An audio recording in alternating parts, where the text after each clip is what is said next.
Please welcome John Reid. Thank you.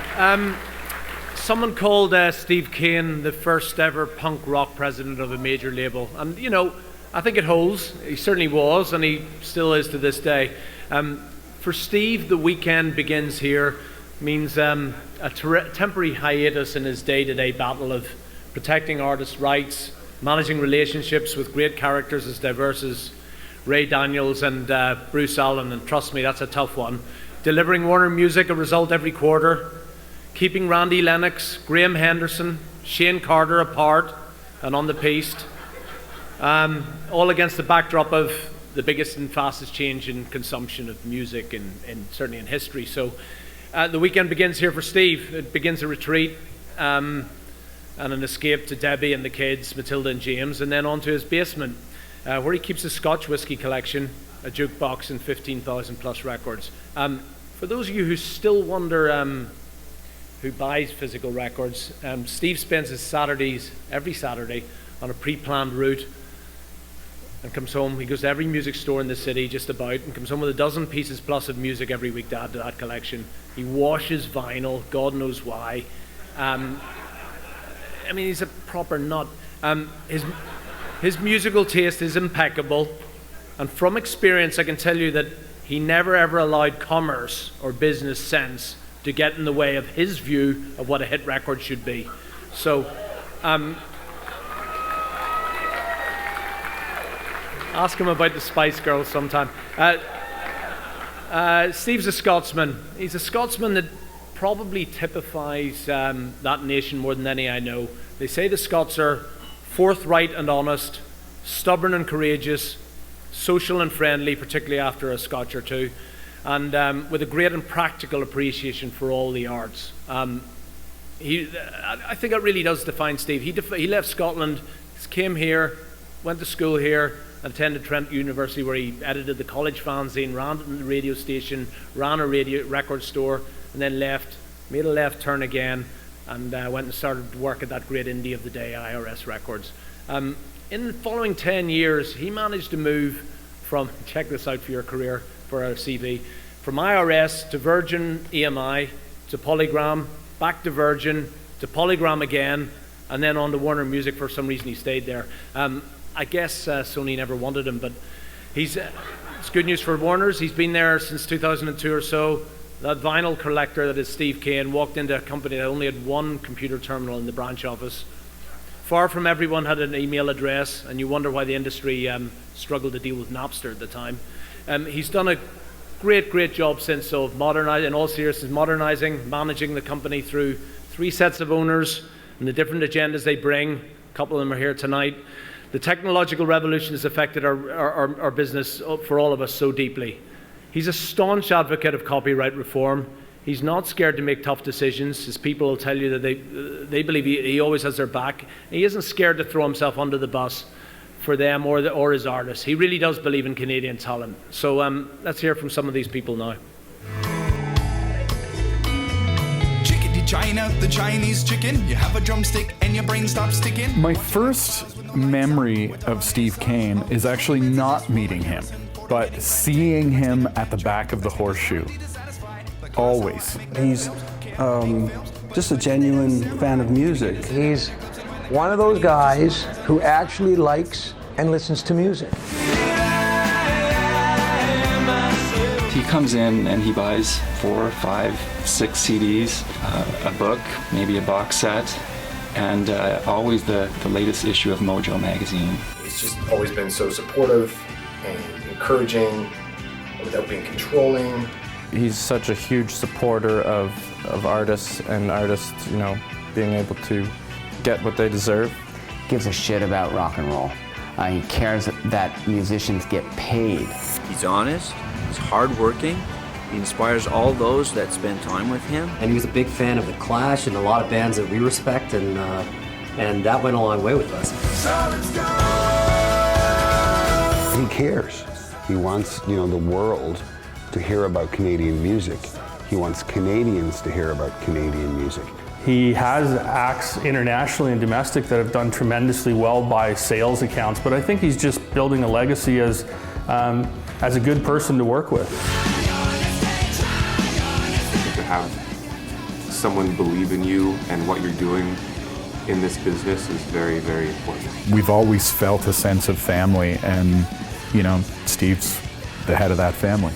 He is one of the people out there that can credibly tell the Canadian music story. And his love for music, it's something that he devotes his whole being, his whole essence to. He wears his heart on his sleeve in a good way. You can't say anything bad about the guy. He drinks whiskey, listens to rock and roll. When I met him, I thought he was some kind of weird hybrid with the Elvis haircut and the Buddy Holly glasses. A great record man, a very, very strong leader. Steve Kane's really a great executive. He's a student of the history of rock and roll. He's a lifer. He's started as a teenager working in record stores. But he also has these weird peccadillos. He only hires VPs with the name Steve. Steve had a deep knowledge and love of music. And I said to Steve, hey, would you consider working for a record label? Well, the rest is history. You became very, very informed as to why music is like it is. So many good times and worked so many great acts. Hold it now and watch a hoodwink. Does it make you stop think? You think you're looking at Aquaman. On behalf of everybody, of all your friends at Warner Music Germany and Warner Music Central Europe, congratulations. You guys are the best in the business, and it's all because you're such a great leader. Thanks for all the help along the way. We have always called you Big Daddy Kane. Now quit, now retire, and get out of Get there. on a high note. Congratulations, Steve. I love you, buddy. Congratulations. Your induction into the Hall of Fame is well deserved. You're in good company.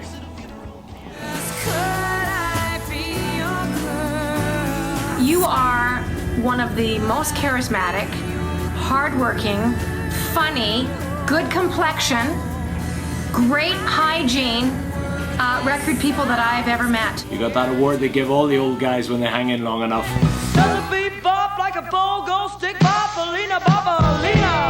You are such a supportive and fun and creative guy to work with, and you've been such a champion to me for over the years. You're a genius. You are. No one rocks glasses like you. Cheers. Well done, music man. Ladies and gentlemen, Steve Kane.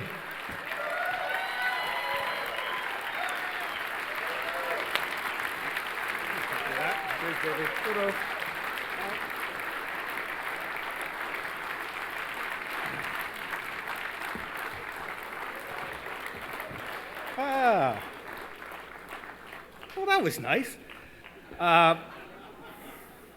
First of all, thank you so much to Billy Talent. Guys, it means the world to me that you came and did this. I adore you. I believe in you. I love you. First, congratulations to Brian, Darren, John, Shoes, Cowboy Junkies. I'm so honored and humbled to share the stage with you this evening. But there has clearly been an enormous mix-up. I only got into this business for free records and beer tickets.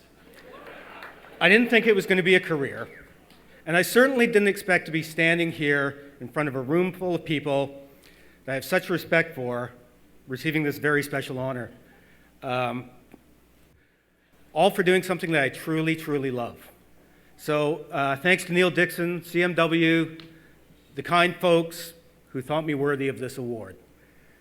Thank you to everyone who took time to be in part of that video and for making up something nice to say about me. So how did I end up here? What am I doing here? I blame record stores and punk rock. Record stores because they were my first connection to the community of music lovers. Record stores were where we gathered.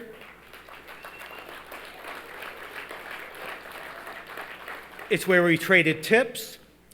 It's where you asked the guy behind the counter wearing a band t-shirt from some band that you just read about in Cream magazine.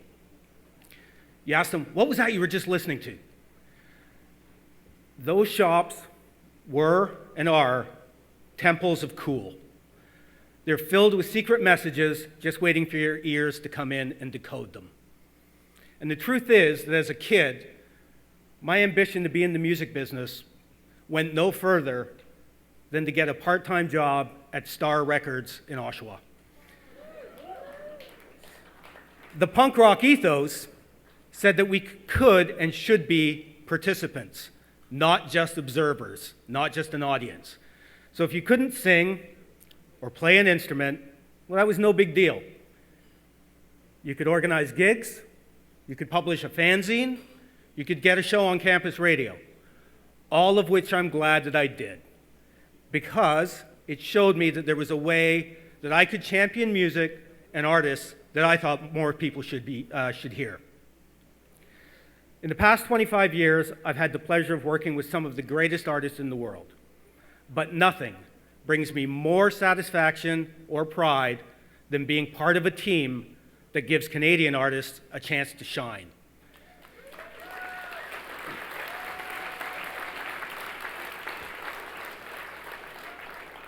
This country has an embarrassment of riches when it comes to great musicians and songwriters. At Warner Music Canada, we never take for granted the fact that the artists have entrusted us to take their creative works, their art, out into the world. We take that responsibility very much to heart and feel honored to be able to do it. Signing, developing, and supporting Canadian artists is not an obligation. It's not just the cost of doing business in this country. We are fiercely proud Canadians who believe our stories and our voices should be heard. So thank you to our amazing roster of Canadian artists who allow us to be part of their lives. So, I have one other group to blame for me standing up here tonight. Teachers. I had some of the very best. So thanks to Paula Reskin, Doug Chappelle, Laura Bartlett, Bill Ott, Joe Summers, Randy Lennox, and especially Dean Cameron and John Reed. And I want to thank my pal John for not everything he's taught me, but for being here with me tonight. Thank you, pal.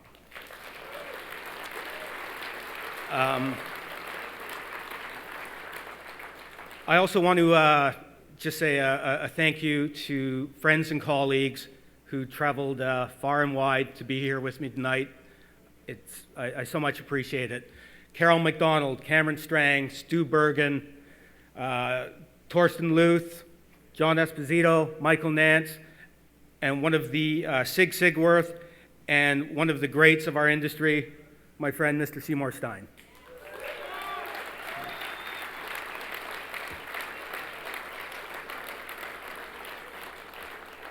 Thanks to the team at Warner Music Canada, the greatest record team in this country, year in and year out.